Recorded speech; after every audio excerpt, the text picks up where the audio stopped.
ಇನ್ನು ಇದ್ರ ಬಗ್ಗೆ ಮಿನಿಸ್ಟರ್ ಕೂಡ ರಿಯಾಕ್ಟ್ ಮಾಡಿದರೆ ಪದೇ ಪದೇ ಈ ಥರದ ಒಂದು ಭ್ರೂಣ ಹತ್ಯೆ ಪ್ರಕರಣಗಳು ದಾಖಲಾಗ್ತಾ ಇರುವಂಥದ್ದು ನಿಜಕ್ಕೂ ಕೂಡ ದುರದೃಷ್ಟಕರ ಅಂತ ಹೇಳಿ ಲಕ್ಷ್ಮೀ ಹೆಬ್ಬಾಳ್ಕರ್ ಅವರು ಕಳವಳವನ್ನು ವ್ಯಕ್ತಪಡಿಸಿದ್ದಾರೆ.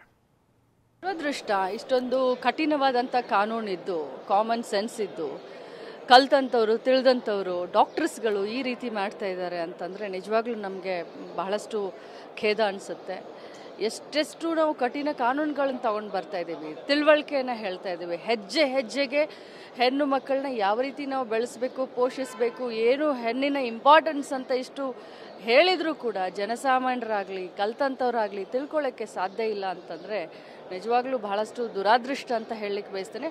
ಅತ್ಯಂತ ಕಠಿಣ ಶಿಕ್ಷೆಯನ್ನು ಯಾರು ತಪ್ಪಿತಸ್ಥರಿದ್ದಾರೆ, ಈಗಾಗಲೇ ನಾನು ನೋಡ್ತಾ ಇದ್ದೆ, ಹೋಮ್ ಮಿನಿಸ್ಟರ್ ಕೂಡ ರಿಯಾಕ್ಟ್ ಮಾಡಿದರು, ಮಾನ್ಯ ಮುಖ್ಯಮಂತ್ರಿಗಳು ಕೂಡ ರಿಯಾಕ್ಟ್ ಮಾಡಿದರು.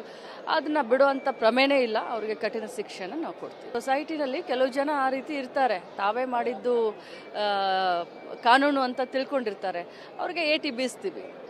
ಯಾರು ತಪ್ಪಿತಸ್ಥರಿದ್ದಾರೆ, ಯಾರು ಈ ರೀತಿ ಕೃತ್ಯಗಳಲ್ಲಿ ಭಾಗಿಯಾಗಿದ್ದಾರೆ, ರಾಜಾರೋಷವಾಗಿ ತಾವು ನಡೆದಿದ್ದೇ ದಾರಿ ಅಂತ ಮಾಡ್ತಾ ಇದ್ದಾರೆ, ಅವ್ರಿಗೆ ಖಂಡಿತವಾಗ್ಲೂ ಶಿಕ್ಷೆನ ಕೊಡ್ತೀವಿ.